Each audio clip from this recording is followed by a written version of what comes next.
Hi, this is Jeff Pitts, pastor of the Collective Church in Cleveland, Tennessee. We hope this message helps you to live on purpose for His purposes. Now here's the message. Kaylin. We're in a series called Better Together, which we've had all of the month of July, and I'm just going to say it. I think it's been cool that our kids have been with us. I enjoy having our kids in the room. I enjoy when they laugh. I enjoy when they sing. I even enjoy when they get loud a little bit. We had Crew Connect yesterday. I was telling the folks at Crew Connect that the church I grew up in and churches I grew up in, we met Sunday morning, Sunday night, Wednesday night. If you had revival, it was like Tuesday, Wednesday, Thursday, Friday, Saturday. Like, it was just like, and I spent a lot of time sleeping under a pew and just like watching people's feet, because that's what you did at 6 years old when you were in church. But I think there's value in our kids being with us. I think there's value in them experiencing the presence of God at a young age. So it's been enjoyable. I'm going to tell my wife a little bit. What you may not know about her is she's a bit of a basketball fan. She had this she had 4 totes of pictures that her mom had saved, and we went through those the other day. And there was this infamous picture of her that she had talked about, but I'd never seen, where she's standing in front of the airplane of the Orlando Magic.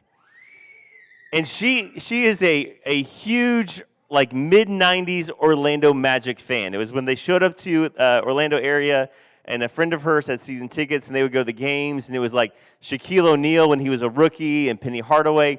And so we would have these debates in our house, and I'm right, just so you know, of what the greatest basketball duo is.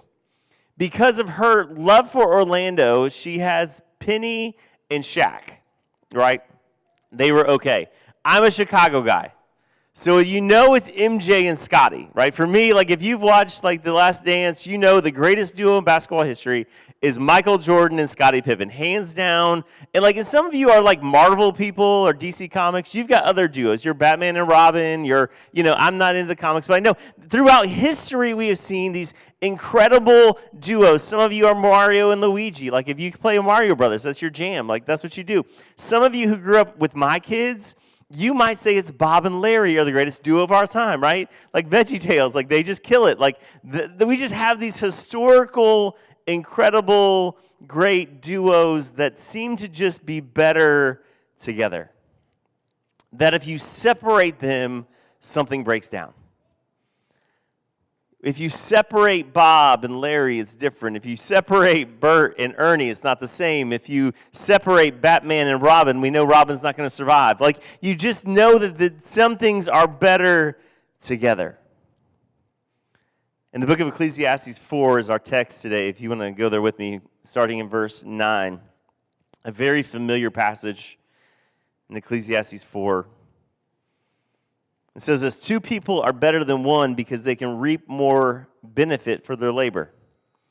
For if they fall, one will help up his companion, but pity the person who falls down and has no one to help him up.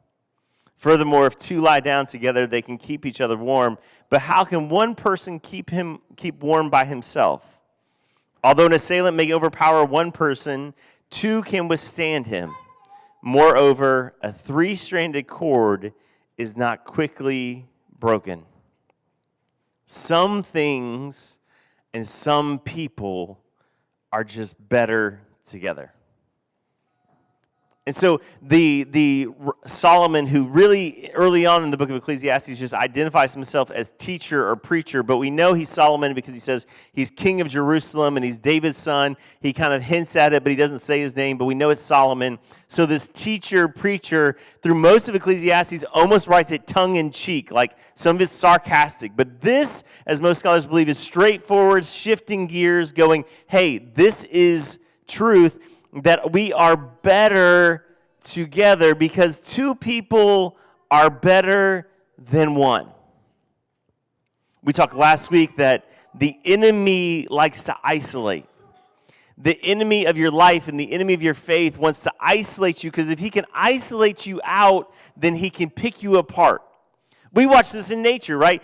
Who loves the National Geographic stuff? Like in kid, we had it on like the film reels, like tick, like right? Maybe VHS, but like you always see like the lion is waiting for the one zebra who separates from the pack. Right? The pack goes this way, and the one zebra's over here, and the lion goes, that's our chance. So anytime we get separated is when we are vulnerable to be attacked. And so what the book of Ecclesiastes tells us, and what Solomon writes, is that two are better than one. And here's his first because. Because they can reap more benefit from their labor.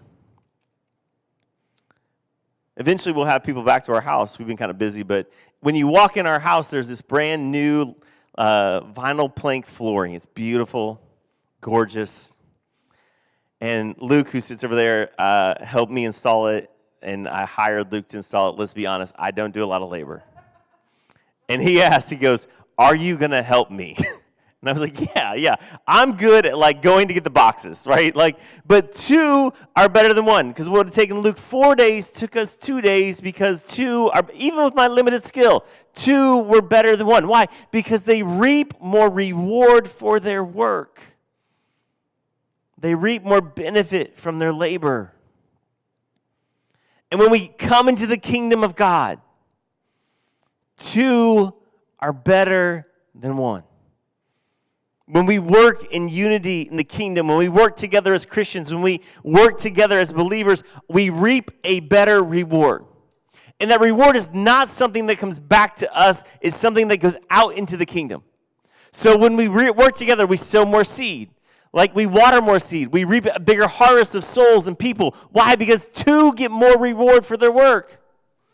Jesus did this. He would say, send them out 2 by 2. He sent the 12 out 2 by 2. He sent the 72 out 2 by 2. They came by 2 by 2 in the Noah's Ark. Like 2 is a big number for the Lord. Because 2 is better than 1. And sometimes in our ways of Christianity, we want to get alone by ourselves in our walk, and we don't reap as much reward because we're isolating ourselves from others. But 2 is better than 1. Because they get better return on the work. 2 is better than 1, because if you fall down, how are you going to get up? I know you guys don't watch commercials, but in the 80s and 90s, we had great like television commercials. Like they like set the phrase, like before there was TikTok, before there was Vine, before there was anything, we had TV commercials. And there was this great commercial for this like emergency response thing, right? And they like this button that these old people would wear.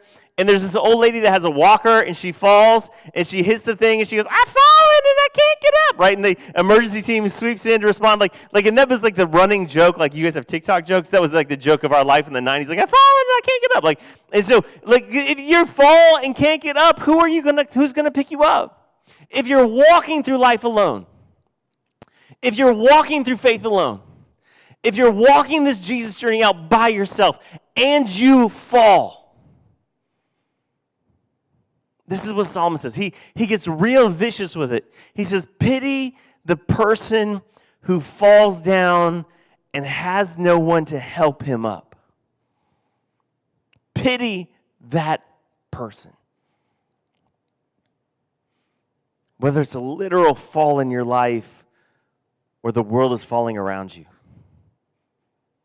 who's there to pick you up? Who's there to step in when the weight of the world is so heavy and maybe you're just overwhelmed by things? Who's there to pick you up? When it feels like you can't go on and everything's crashing around you, who's there to pick you up? When everything of the world is pressing down and it's just too much, who's there to pick you up? Because if you're walking alone, I pity you. There's no one there. 2 are better than 1. Better return for their work. 2 are better than 1 because somebody's there to pick you up. 2 are better than 1 because you can lie down together and keep each other warm. Now, I know we like to wrap this in a marital context, right? And we do. It's a good marital kind of, I use it when I do ceremonies for marriages. It's a great marital passage, you know, it's like this whole thing. But it's really this idea that 2 people would be traveling in the dead of the desert, and it's hot at night and cold at night, or hot at day and cold at night.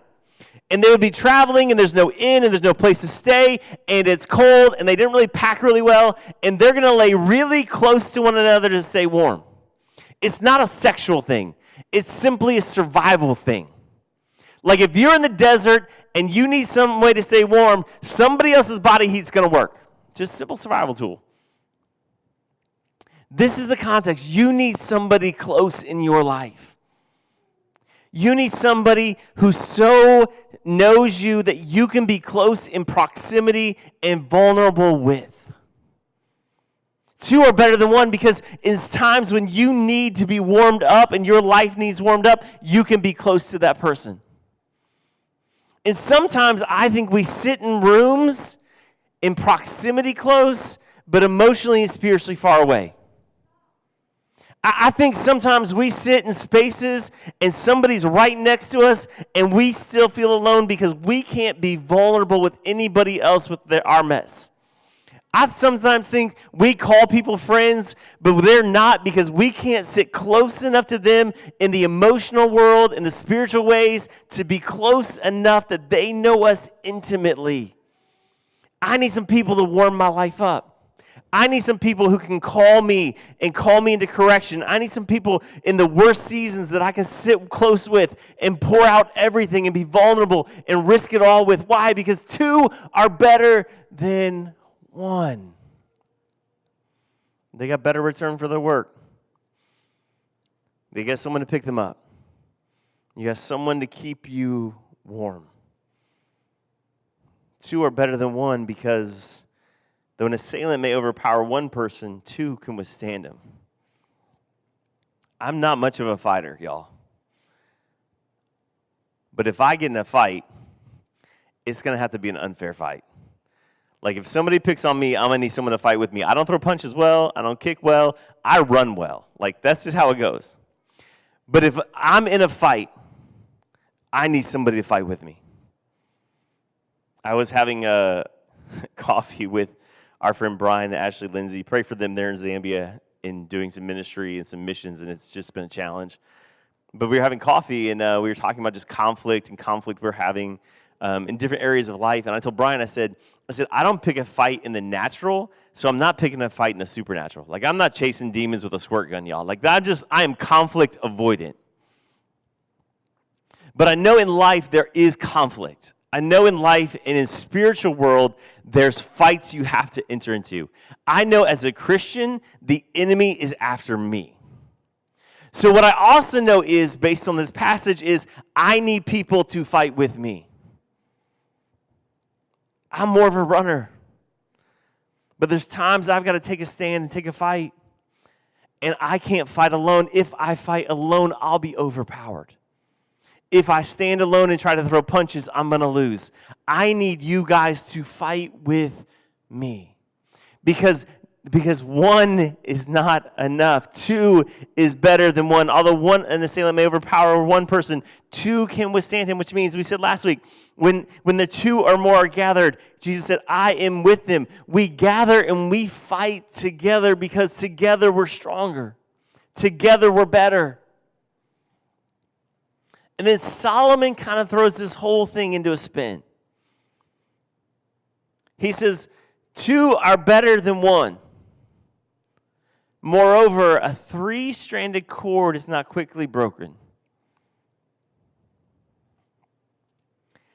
We take a lot of kind of interpretations of this passage. Sometimes we look at it and we say, it's Solomon saying that it's two people and the Lord woven together. I think that's a fair assessment. We take it and I use it in marriage and I say it's a bride and a groom and God braided together and the strength of that unity. That's a fair application. But what Solomon simply is saying, in the most simplest translation, application of it, two's really good, three's better. Just the most simple understanding of the passage. Two's good, three's even better. And what he's saying is, we've got to be together. It's just this proverbial kind of expression. If one's not good, two's kind of good, three's even better. Well, like if we're going to be better together, it's not just two, it's three. We're stronger when we're together. We're not easily broken. We're not easily untangled. It's this idea of being braided together, intertwined in trust. The prophet Amos said this. It's one of these like declarations. He said, "Can two walk together unless they agree?" There's trust in the intertwining. And Jesus said it's not good to be alone in Genesis. It's the first not good of the Bible. When he looks at Adam, Adam's just like naming animals, elephant, rhinoceros, anteater, all the things, whatever's going. And he goes, I got nobody. And God goes, listen, it's not good that Adam's alone. And then later on he says, if one can put 1,000 to flight, two can put 10,000 to flight. We read in Ecclesiastes, 2 are better than 1. 3's even stronger. In Matthew, he says, where 2 or more gathered, I am with them. Jesus sends the 72 out in pairs. In the book of Acts, it says they were gathered in one accord. 2's good, 3's even better, because we are stronger and better together. We're stronger and better together. By coming together in unity, we have a greater return in both the natural and the supernatural than we ever do doing it alone. We've spent July kind of emphasizing in our church, gather, get together, have community, pray together, because we are better together. Together looks different sometimes. There's like this joke of my life that says, what does a young adult pastor, a Gideon Bible person, and a bad evangelist have in common? Right? That sounds like a joke, right? Like I pastor would tell. The punchline of the joke is, it's what transformed my life. I tell my Lee University experience because that one's real pretty. I came to Lee young, called, chasing after a calling. It was so good. God gave me men in my life to speak into it. I don't tell a lot about the 3 years that got me there. I graduated high school at 18. I took what they call a gap year now. To me, it was just like I didn't know what to do. So I spent the year working and worked with some guys who had college educations, and they're like, you got to go to college. It's going to push you further. And so I began to apply to state colleges in Illinois. Ended up attending Illinois State a year after high school graduation. Somewhere between high school graduation and the leading up to college, my faith kind of fell apart. It just happens as young adults. It was about 27 years ago, about this time. I'm sitting in my basement bedroom with my mom. She's helping me pack up for college, the limited belongings that boys have. We had like 2 boxes compared to like a trailer load of what we took for Kate. And I'm packing up, and I had this NIV study Bible that I'd gotten for graduation. And I remember vividly what I said in my head. I didn't say it out loud, what I said in my head. I closed it up, and my mom was there, so I was doing it really for show. And I stuck it in the box, and I said, I won't be needing this. And in that moment, at 19, headed to state college, I tried to divorce myself of faith. I'd been in college 2 weeks. Knock at the door. It's 9 a.m. on a Saturday. Who knocks on a dorm door? I don't remember doing it, but apparently I traded my information for a snack and a Coke somewhere on the Ped Mall. And it was some young adult pastor who shows up from a church, and he goes, my name is, I don't even remember his name. He's like, we'd love to invite you to our young adult ministry. You'd love to come. I was like, dude, I'm good. Thanks for the Coke and the snack. I'm not coming. About 3 weeks later, I'm walking down that same pedestrian area at the campus, and there's an underpass under this main intersection, and there's a gentleman probably in his 70s. He's got a box of little New Testaments. And my mama taught me to be polite, and he's just trying to hand them out, and it's a state school, and everybody's like shunning him and making fun of him, and I was like, I'll just be nice and take one. So I take the little orange Bible, and I put it in my backpack. He goes, do you know Jesus? And I said, my standard response, of course, my grandfather's a preacher. That was my opt-out. Of course, my grandfather's a preacher.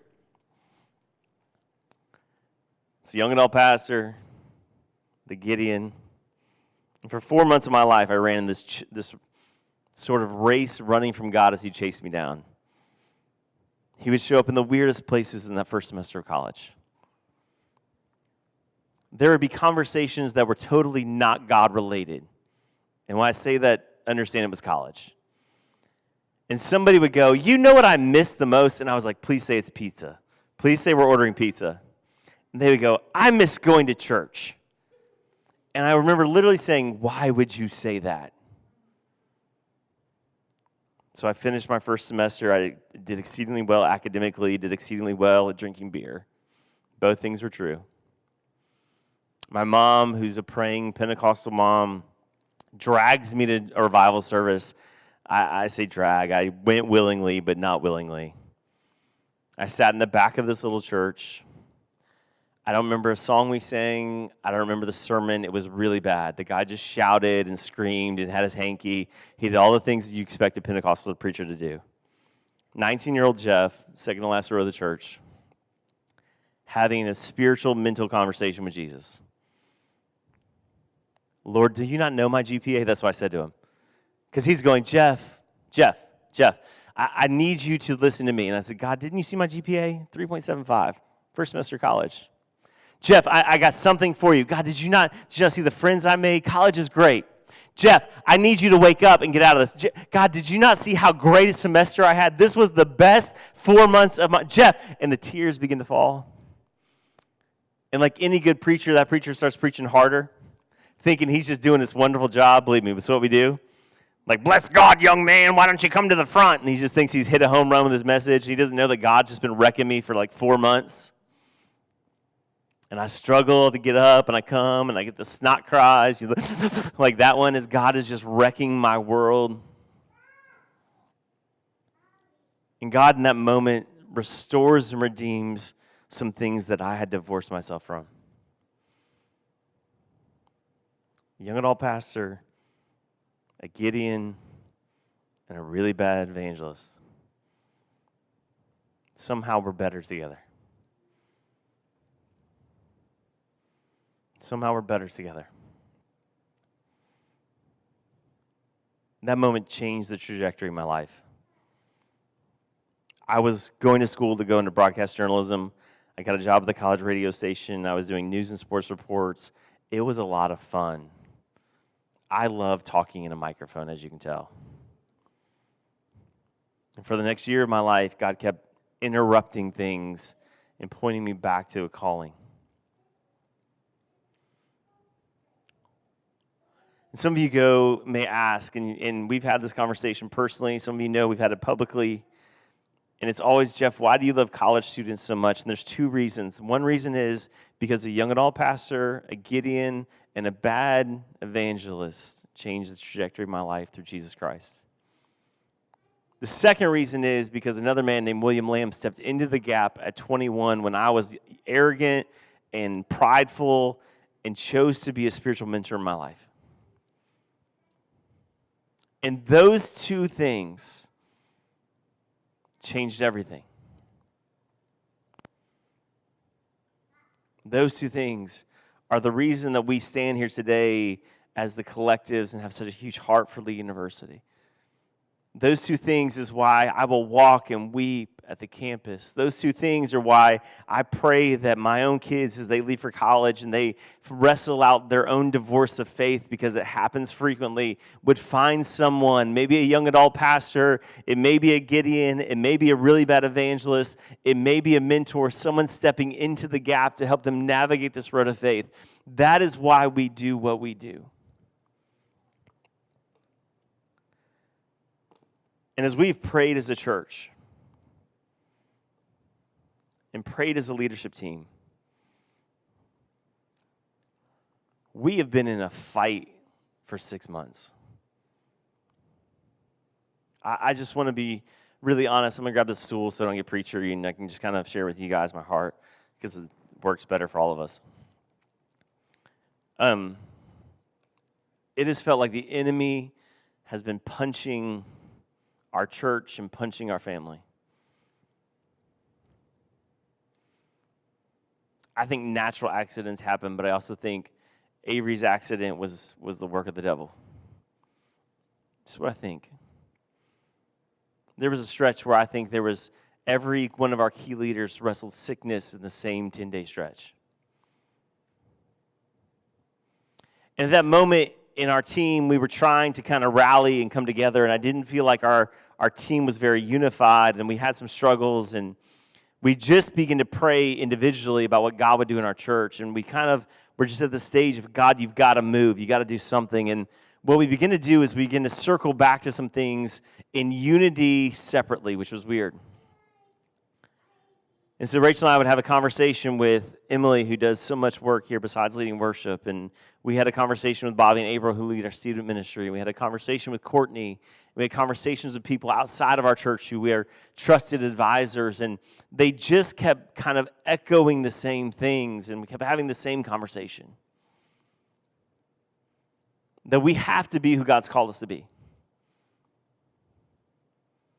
We have to be unique and distinct as the collectives. And we begin to pray about that and seek the Lord and go, well, God, what is it you want? And then we got to where God said it, and as a good pastor, I played out the Jesus card, and I said, okay, if we're going to build the house, we got to count the cost. What does it cost us to do this? Not so much in money, but people, energy, resources, human capital. And last Sunday night, our team sat around the table, bringing those separate prayers, separate hearts, and there was unity. And these are the conclusions we came to as a church and where we're going. We want to cast vision for the fall. We did this yesterday at our Crew Collective. If you go to that next slide, Levi, for me.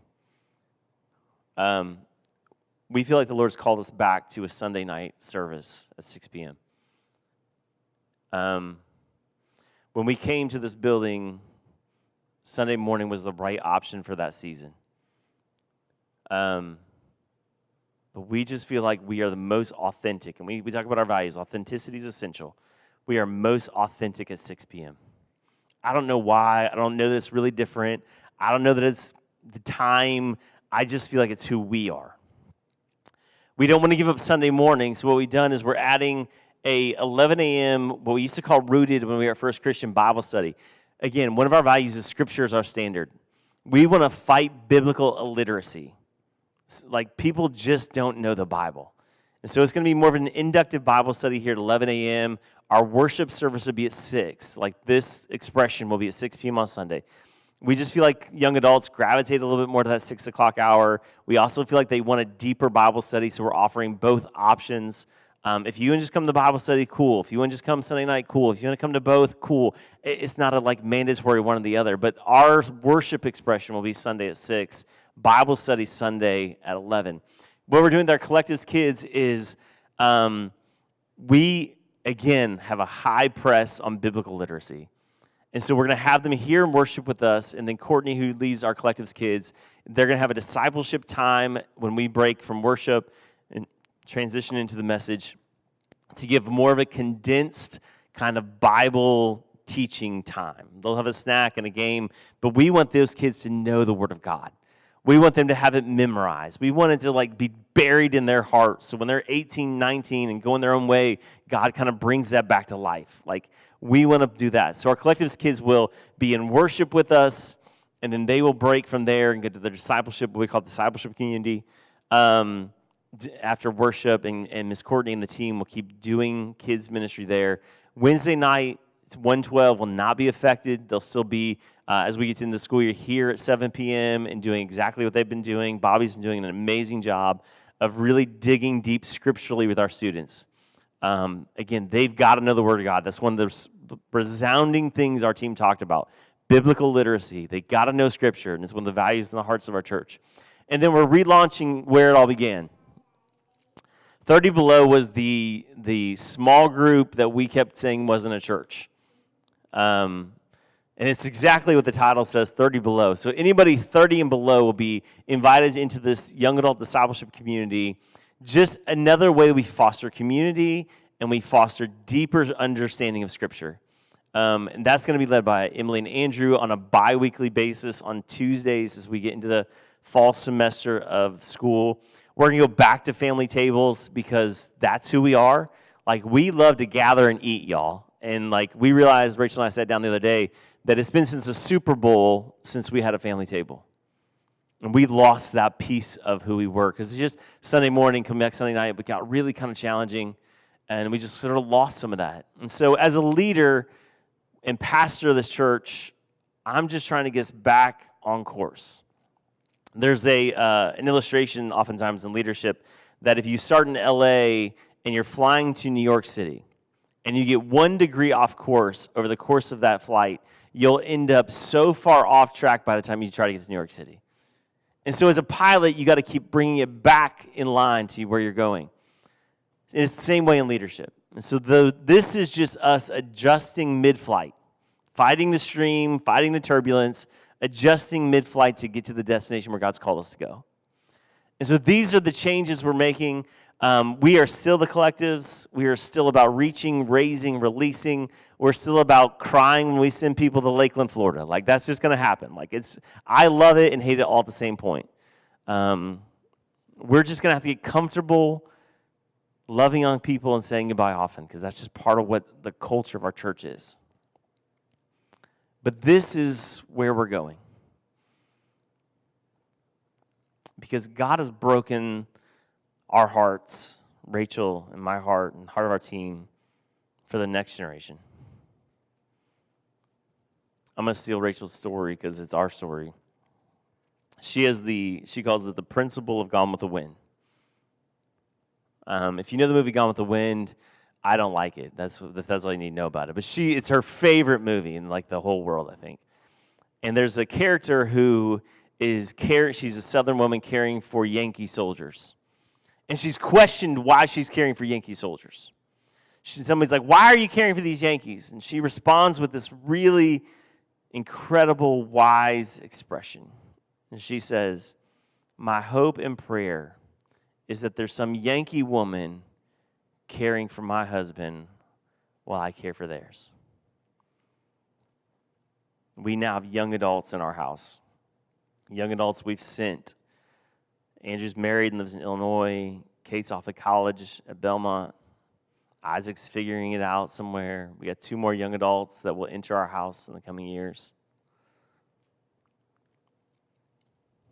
Our hope and our prayer is that as we invest in young adults, as we love the college community, as we invest in somebody else's kids, there's somebody investing in ours. And I'll tell you, this principle is true. Andrew was 19 when he left our house, and he didn't want to go to college. He was angry. He was just lost in so many ways. We've been loving on college students for a long time. I sent him with a prayer, God, send someone to his life. He gets a job at JCPenney, of all places. This young man goes, would you want to come to a Bible study? Andrew starts attending this college Bible study. And then he's like, hey, let's go try this church out together. And they go to this church, and it's an Assembly of God church, and a friend of mine pastors it. And about 6 months later, they find out Andrew plays drums, and they ask Andrew, hey, do you want to play drums? He starts playing drums on the worship team. And about 3 months later, they say, hey, you play guitar too. Would you want to play guitar? And a couple months later, they go, hey, do you want to lead worship?